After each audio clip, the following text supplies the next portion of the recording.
வணக்கம் அன்பு உறவுகளே, மீண்டும் வருவோம் மக்கள் முன்னாள். நாட்டின் பாதுகாப்புக்கான ராணுவ தளவாடங்கள் உற்பத்தியில் தொழில்நுட்பம் வேணும். இந்தியாவிலே பாதுகாப்பு துறையிலே பல நவீன தொழில்நுட்பத்திற்கான முதலீடுகள் வேண்டும். நமது பாதுகாப்பை உறுதி செய்ய வேண்டும், வலிமைப்படுத்த வேண்டும். அந்நிய நாட்டிலிருந்து தொழில்நுட்பம் பெற வேண்டும். அதற்கு நீங்கள் இந்த அந்நிய முதலீடு வந்தாதான் தொழில்நுட்பம் சேர்ந்து வரும். அதெல்லாம் எங்களுக்கு என்ன, இந்த நாட்டின் பாதுகாப்பு அக்கறை இல்லாதவர்களா?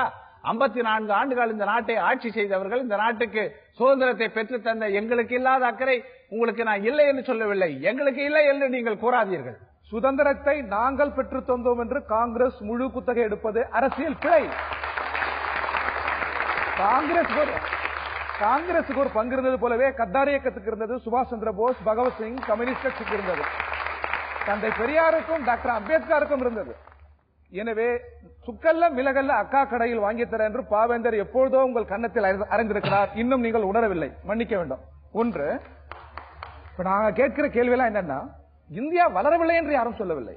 அதான் ஆரம்பத்திலே சொல்லிட்டேன். நமது அறிஞர்களால், வல்லுநர்களால், உழைக்கிற மக்களால் நாடு முன்னேறி இருக்கிறது. ஆனா இது நோய் கண்டவரின் முன்னேற்றம் போல் இருக்கிறது. வீக்கம் ஒரு பக்கம் வீக்கம், அது கோடிக்கணக்கான ஏழைகளை மூன்றாவது இந்தியாவுக்கு தள்ளிவிட்டதுன்னு தான் நாம சொல்றோம். நீங்க அதை உணர வேண்டும் என்று நான் கேட்டுக்கொள்கிறேன். இரண்டாவது, ஒரு நாடு இன்னொரு நாட்டினுடன் வர்த்தகம் இல்லாமல் இயங்க முடியாது, அது நமக்கு தெரியும். ஆனால் இது யார் கட்டமைத்தது? உலக ஏகாதிபத்தியம் தங்கள் நலனுக்காக கட்டமைப்பதில் இந்தியா ஏன் சிக்கணும் சொல்றாருங்க. பிரம்மாண்டமான வளர்ச்சிங்கிறாரு. சரி, நாடு பொருளாதாரத்தில் வளருது, ஏன் ரூபாயின் மதிப்பு குறையுது? ரூபாயின் மதிப்பை குறைத்ததே காங்கிரஸ் தான். நான் கேட்கறது என்னன்னா, நேற்று 2 தினங்களுக்கு முன்னால் நம்முடைய இந்திய பிரதமர் மகாத்மா காந்தி ஜவஹர்லால் நேருடைய நினைவிடத்துக்கு சென்று தாய் வணங்கி விட்டுதான் இந்திய சுதந்திர தின கொடியேற்றினார். மகிழ்ச்சி. இந்த 2 பேரும் யார்? இந்த 2 பேரும் காலனி ஆதிக்க எதிர்ப்புணர்வை இந்திய மக்களுக்கு ஊட்டியவர்கள், ஏகாதிபத்திய எதிர்ப்பாளர்கள். இப்பொழுது நீங்கள் யார் பக்கம் இருக்கிறீர்கள்? மக்களை ராணுவத்தை கொண்டு ஒடுக்குகிற இஸ்ரேல் பக்கம் இருக்கிறீர்கள். மக்களை ராணுவத்தை கொண்டு ஒடுக்குகிற இலங்கை அரசின் பக்கம் இருக்கிறீர்கள். மகாத்மா காந்தியின் பக்கத்தில் கூட இந்தியாவின் பிரதமர் செல்ல முடியாது. செல்வதற்குரிய அருகதையை, தார்மீகத்தை அவர் இழந்துவிட்டார் என்பது என் கருத்து. நான் தமிழன் என்று மொழி அடையாளமே இருக்கக்கூடாது என்று நினைப்பதில் பாரதிய ஜனதா கட்சி நம்பர் 1, நம்பர் 2 காங்கிரஸ் கட்சி. ஏன்னா நான் தமிழன் சொன்னதானே ஒன்னா இருப்பேன். நீ தமிழன், நான் தமிழன் ஒன்னா இருப்பேன். தேவையில்லை அடையாளம் உனக்கு. தூக்கியர் என்று சொல்லக்கூடியது ஒரு தேசியத்துக்கு இது பயன்படாது. எனவே இந்தியா ஒற்றுமையாக இருக்க வேண்டும் என்றால் மாநிலங்களுக்கு அதிகாரம் தேவை. திட்டக்குழு என்ற பெயரில் ஒரே ஒரு அதிகாரி ஒரு மாநில சர்க்கார்ல மொத்த மாநில சர்க்காரும் ஆட்டி படைக்கிறார். ஆனா ஜனாதிபதிக்கு உண்டான அந்த பவர் இருக்குல்ல, நிதிக்குழு. இப்ப திட்டக்குழு யாரு நியமிச்சது? நேரு அவர்கள் நல்ல நோக்கத்துக்காக நியமிச்சாரு. ஆனா சமூக வளர்ச்சிக்காக அது பயன்படுது அந்த திட்டக்குழு. ஆவடி குமார் அவர்கள் குறிப்பிட்டாரு, என்ன நம்ம முதலமைச்சர் போய் கை கட்டி நிக்கணும், அப்புறம் என்ன அவர் போய் அவரோட பேசணுமா? வேடிக்கையா இருக்கு. இளைஞரோட பேசுறது ஒரு மாநிலம் எப்படி போய் இளைஞர் பேசும்? அதுக்கிட்ட அதிகாரம் இருக்கு. நாளைக்கே அநேகமா அதிகாரம் நம்ம கிட்ட வரும். அதான் மரியாதை கூட அண்ணன் கோபனம் சொல்றான்னு நினைக்கிறேன். நாளைக்கு வரப்போது இல்ல, அந்த அதிகாரம் நம்ம கிட்ட வரும்னு அவர் வாய் முகூர்த்தம் பழிக்கணும் நம்ம சொல்றோம். சட்டமன்ற உறுப்பினர் பீமாராவ் அவர்கள் ஒரு கருத்தை சொன்னாரு.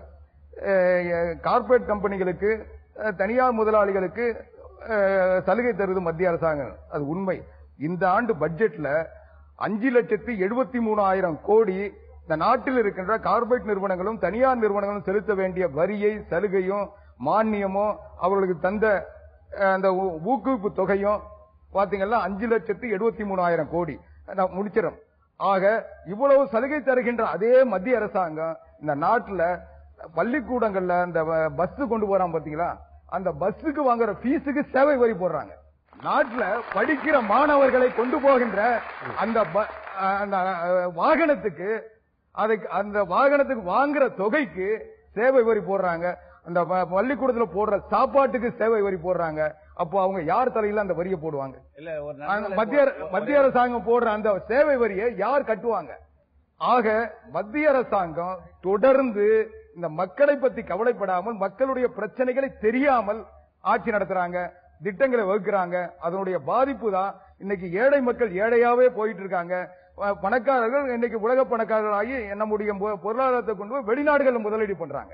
தமிழக முதல்வர் பலமுறை சட்டமன்றத்திலே பேசுறாங்க. மாநில அரசின் உரிமைகளை பறிக்குது, பாராமுகமா இருக்குது, ஒரு மாற்றாந்தாய் பிள்ளை போல் நடத்துது என்று. இப்ப 5 லிட்டர் கொடுத்துக்கிட்டு இருந்த இடத்துல 3 லிட்டர் கொடுத்தா அதை நான் மக்களுக்கு பொது விநியோக முறையில் எல்லாருக்கும் கொடுப்பது சிரமம்னு கேக்குது. அப்ப அந்த 5 லிட்டரே கொடுங்கன்னு, அதை கொடுக்க முடியாதுன்னு மத்திய அரசு சொல்லுது. அதே மாதிரி 1 லட்சம் கோடிக்கு மேல கடன் கேட்கறாங்க, எனக்கு நிதி சுமை இருக்குது, ஏன்னா அது இல்லைன்னா பேருந்து கட்டணம், பால் கட்டணம், அத்தியாவசிய பொருட்கள் மீது நான் விலையேற்ற வேண்டியது வரும்னு கேக்குது. அதையும் மத்திய அரசு தரம் இருக்குது. இங்க இருந்த மின் தடை உங்களுக்கு தெரியும், அப்ப ஒரு 1000 மெகாவாட் நீங்க கொடுங்க என்று கேட்டது, அதையும் தர முடியாதுன்னு மறுத்துருச்சு. பிறகு சரி நான் பிற மாநிலங்கள்ல வாங்கி கொள்றேன், மத்திய மின் தொகுப்புல அந்த பாதைவாது எனக்கு கொடுங்க அதுல கொண்டு வர்றதுக்குன்னா அதையும் தர முடியாதுன்னு சொல்லி அமைத்தால்தான் மின்சாரம் வரும். ஆமா, பாதையே இல்லாமல் மின்சாரம் வரும். அந்த கிரிட் பெர்மிட் பண்ணணும். அதெல்லாம் நிறைய டெக்னிக்கல் தொழில்நுட்ப பிரச்சனை இருக்கு. எங்களுக்கு ஒண்ணு உங்களுக்கு கொடுக்க கூடாது இல்ல, ஏற்கனவே மத்திய இதே போலங்கய்யா, இதே போல ஒரு ராஜபக்சே ஒரு போர் குற்றவாளி, அவரையும் அவர் சகாக்களையும் சர்வதேச பன்னாட்டு நீதிமன்றத்தில் நிறுத்தி ஒரு தண்டனை பெற்று தரணும் என்று தமிழ்நாடு அரசு ஒரு தீர்மானம் போட்டது. அத உடனே மாநில அரசு அதெல்லாம் அது சொன்னதெல்லாம் நாங்க மதிக்க வேண்டியது இல்லைன்னு சொல்லுது. இல்ல ஏற்கனவே அவர் எதுக்கு பிரபாகரனை கைது செய்து இந்திய நீதிமன்றத்தில் நிறுத்தி தண்டிக்க வேண்டும் என்ற கோரிக்கையை நாங்கள் அதுக்கே நாங்கள் செவி சாய்க்கல. இதோ நாங்க ஒண்ணும் அது ஏதோ முதலமைச்சர் சொல்லுகிறார் என்று விட்டோம். ஆக நடைமுறையில சாத்தியமில்லாத பல விஷயங்கள் இருக்கிறது.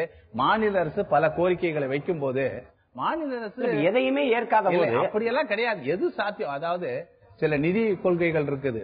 ஏன்னா வளராத மாநிலத்துக்கு அதிகமாக கொடுப்பதும் வளர்ந்த மாநிலத்துக்கு குறைத்து கொடுக்கிறதும் நிதிக்குழுவினுடைய கொள்கை. அது இந்த அடிப்படையெல்லாம் பார்க்கிறப்போ தமிழ்நாடு மற்ற மாநிலங்களை பார்க்கிற போது வளர்ந்த மாநிலம். அதனால அதுக்கு அந்த பார்முலா அடிப்படையில் தான் நான் கொடுக்கிறோமே தவிர, நீங்க இந்தியாவை நீங்க பாருங்க, அப்படியெல்லாம் பாரபட்சமாக செயல்படுவதற்கு இன்றைக்கு இருக்கிற அமைப்பு முறையில் சாத்தியமே இல்லை. ஒவ்வொரு இப்ப மொழிவழி மாநிலம் பிரித்தாகிவிட்டது. அப்படிங்கும்போது இப்ப நான் ஒரு தேசிய இனம், ஒரு 50,000 ஆண்டுகள் லட்சம் ஆண்டுகளுக்கு மூத்த ஒரு தேசிய இனத்தின் பிள்ளைகளா இருக்கோம்னா, தமிழ் தோன்றி 50,000 இன்னும் சில மொழி அறிஞர்கள் 1,00,000 ஆண்டுகளுக்கு மேல ஆகுதுங்கிறாங்க. இப்ப எனது தாய்மொழியில் வழக்காடுகிற உரிமையை கூட நான் பெற முடியல. அத ஐயா போல பெரும் தமிழரும் இருக்கிறாங்க, காங்கிரஸ் கட்சியில இருக்கிறாங்க. கடந்த ஆட்சியில மதிப்பிற்குரிய ஐயா கலைஞர் அவர்கள் ஒரு தீர்மானத்தை போட்டாங்க, அதை செயல்படுத்த முடியல. இந்த முறையும் ஆண்டு கொண்டிருக்கிற தமிழக முதல்வர் அவர்கள் தமிழ்ல வழக்காடுகிற உரிமை வேணுங்கிறாங்க. ஒரு தாய்மொழியில் ஒரு தேசிய இன மக்கள் வழக்காடுகிற உரிமையை கூட பெற முடியல. இது எப்படி மாநில அரசுக்கு எல்லா உரிமையும் இருக்குதுன்னு எப்படி நீங்க பார்க்க முடியுங்க? நாம் மத்தியில் ஆளுகின்ற காலம் நெருங்கி கொண்டிருக்கிறது. ஒன்னும் சாதாரண விஷயம் இல்லை. மத்தியில் ஆளுகின்ற காலம் நெருங்கி கொண்டிருக்கிறது. காரணம் ஏதாவது உணர்ச்சி வயப்பட்டோ மற்றதல்ல.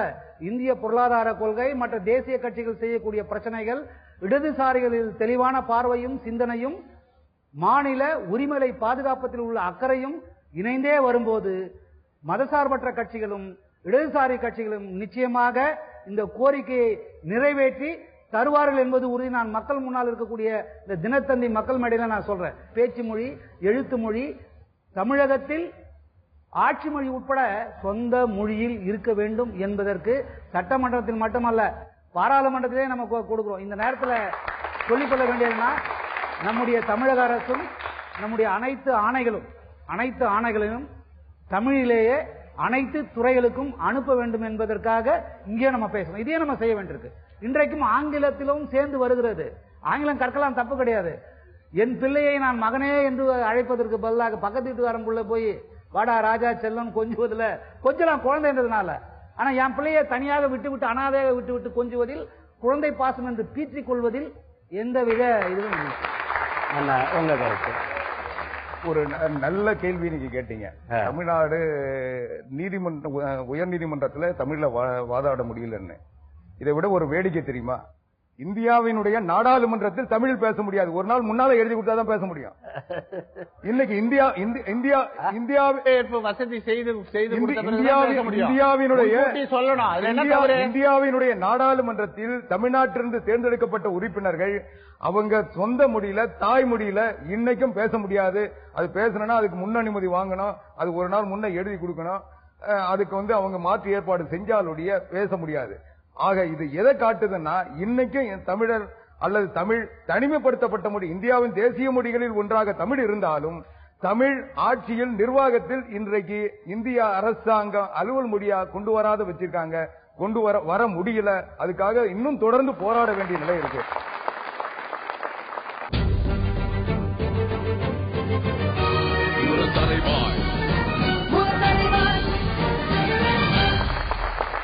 வணக்கம் அன்பு உறவுகளே, மீண்டும் வருவோம் மக்கள் முன்னால். இது மக்களின் கேள்விக்கான நேரம். என் பெயர் பாக்கியராஜ், நான் புதுச்சேரியிலிருந்து வந்திருக்கேன். ஐயா கோதன் ஐயாவிட்ட என்னோட கேள்வி, தானே புயல் நிவாரணியாக 12,000 கோடி மாநில அரசு மத்திய அரசிடம் கேட்டு இருந்தாங்க. மத்திய அரசு கொடுத்தது வெறும் 750 கோடி மட்டும்தான். இல்ல, தமிழக அரசு நிதி கேட்கிற உரிமை இருக்கிறது, இல்லைன்னு சொல்ல.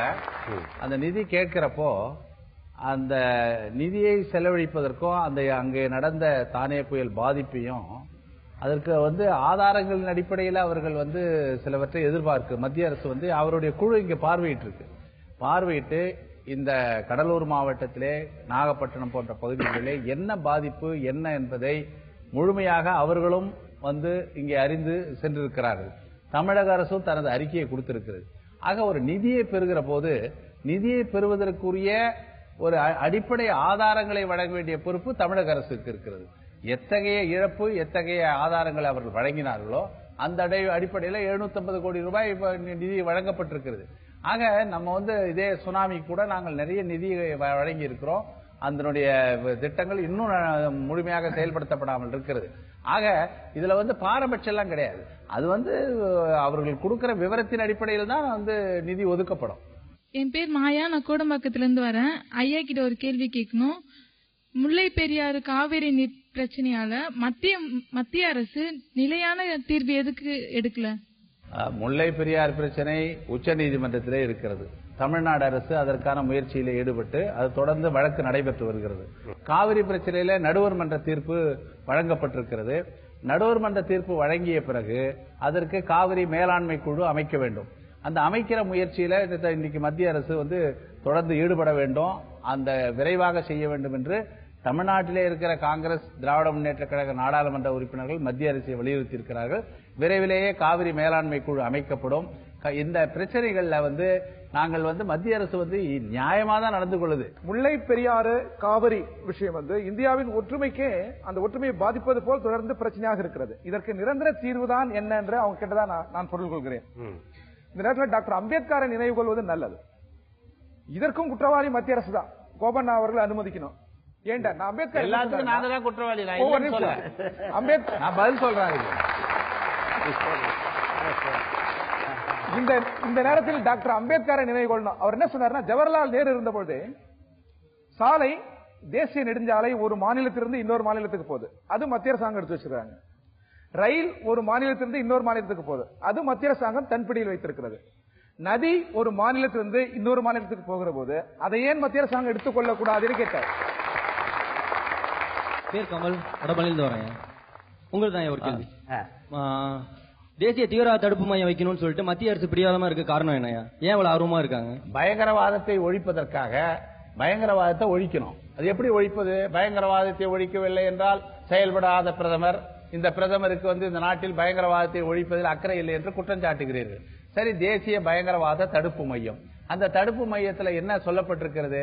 யாராவது ஒரு பயங்கரவாதியை கைது செய்தால் கைது செய்த உடனே அங்கே மாநில அரசினுடைய காவல்துறையிலே ஒப்படைக்க வேண்டும். காவல்துறை குற்றவியல் சட்டப்படி, தேசியவாத பயங்கரவாத தடுப்பு சட்டப்படி அடுத்த கட்ட நடவடிக்கை எடுப்பாங்க. இது ரொம்ப மிக முக்கியமான பிரச்சனை நான் கருதுறேன். அதாவது தேசம் கடந்த பயங்கரவாதம் என்பது வேறு. அதை நாடே ஒன்று திரண்டு ராணுவத்துடன் இணைந்து நின்று நாம் முறியடிக்க வேண்டும். எந்த விதமான மாற்று கருத்தும் இல்லை. அதற்குரிய சட்டத்தை ஏற்றி உள்ளூர் காரணிகளால் எழுகிற தீவிரவாதத்தை அடக்கி ஒடுக்கவோ அல்லது கருத்து சுதந்திரம், பேச்சு சுதந்திரத்தை ஒடுக்கவோ இதை பயன்படுத்திவிடக் கூடாது. எனவே ஒரு விவாதம் தேவைப்படுகிறது. அதாவது பயங்கரவாதம் ஒரு பெரிய சட்டம், பயங்கரவாத தடுப்பு சட்டம் ஒரு பெரிய சட்டத்தை உயர்த்திவிட்டு இவன் நேக்சலைட் தீவிரவாதின்னு போட்டு அவனுக்கு ஒன்று சாகடிக்க கூடாது. இது உள்ளூர் காரணிகளால் எழுவது. அது பேசி தீர்க்கணும். பேசி தீர்க்க வேண்டியதை துப்பாக்கி மொழியில் பேசி தீர்ப்பதற்கு அதை பயன்படுத்தி விடக்கூடாது. என் பெயர் ராமநாதன், சிவகங்கை மாவட்டம் திருவள்ளூரில் இருந்து வந்திருக்கிறேன். ஐயா கோபனா அவர்களிடம் ஒரு கேள்வி. மத்தியில் மாநிலத்தில் சுயாட்சி, மத்தியில் கூட்டாட்சின்னு சொல்லிட்டு தத்துவம் பேசி இங்கிருந்து மாநில முதல்வர் மாநில மாநாடு என்று சொல்லிக்கொண்டு மாநில முதல்வரை அழைத்து அவர்களுக்கு பேச நேரம் ஒதுக்காமல் மணி அடித்து அவர்களை அவமானப்படுத்தி அனுப்புவதுதான் உங்கள் நோக்கமா? இதுதான் மத்தியில் கூட்டாட்சியின் தத்துவமா? இதற்கு நீங்கள் விளக்கம் கொடுங்க. நான் கேட்கிறேன், இங்க அனைத்து கட்சி கூட்டம் நடத்துறீங்களா? யாராவது ஒருவர் வந்து 1 மணி நேரம் பேசினா நீங்க அனுமதிப்பீங்களா? அதேதான் அங்கேயும் எல்லா முதலமைச்சர்களும் பேசணும், எல்லாருக்கும் உரிமை கொடுக்கணும், எல்லாருக்கும் இருக்கிற நேரத்தை சரி 3 நாளைக்கு 4 நாளைக்கு நடத்தக்கூடாதுன்னா 3 நாளைக்கு 4 நாளைக்கு தமிழக முதலமைச்சர் அன்னைக்கே காலையிலே பேசிவிட்டு மாலையிலே போகணும்னு சொல்றாரு. 3 நாள் தலைநகர்ல அவர் தங்கி இருப்பாரா? இதெல்லாம் நடைமுறை சிக்கல் இருக்குது, நடைமுறையில சாத்தியம் இல்லை. இதெல்லாம் எங்களுக்கு ஒண்ணு அவங்க பேசக்கூடாதுன்ற எண்ணம் எங்களுக்கு கிடையாது.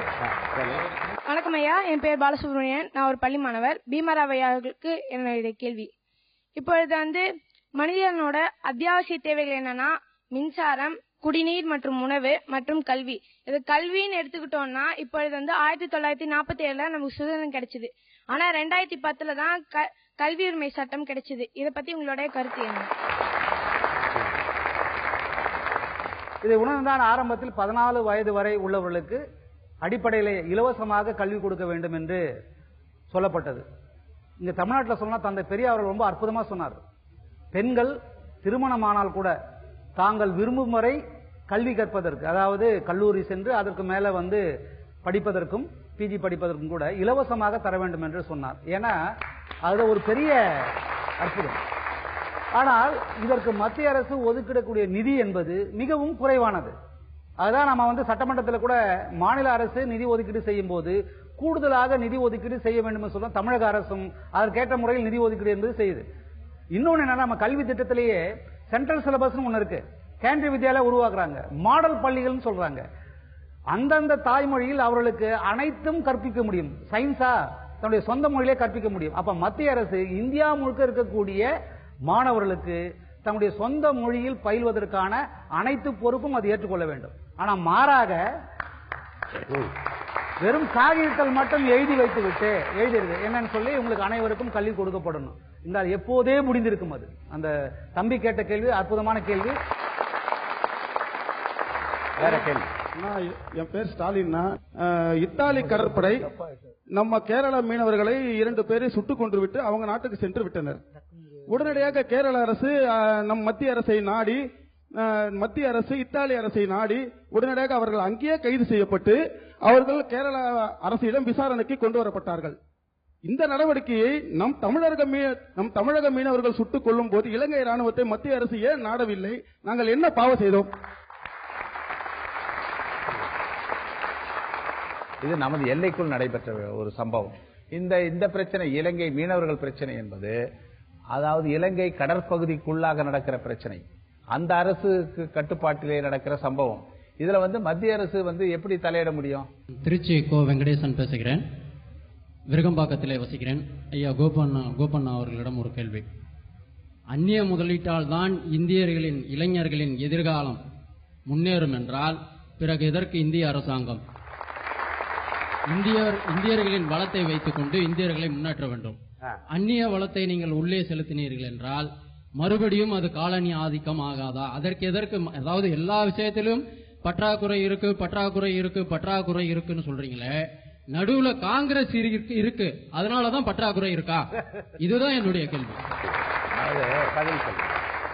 1943 வங்காள பஞ்சம் 30 லட்சம் பேர் மடிந்தார்கள்.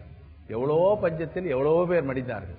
1947க்கு பிறகு சுதந்திரம் பெற்ற பிறகு இந்த நாடு பல துறைகளில வளர்ச்சி அடைந்திருக்கிறது.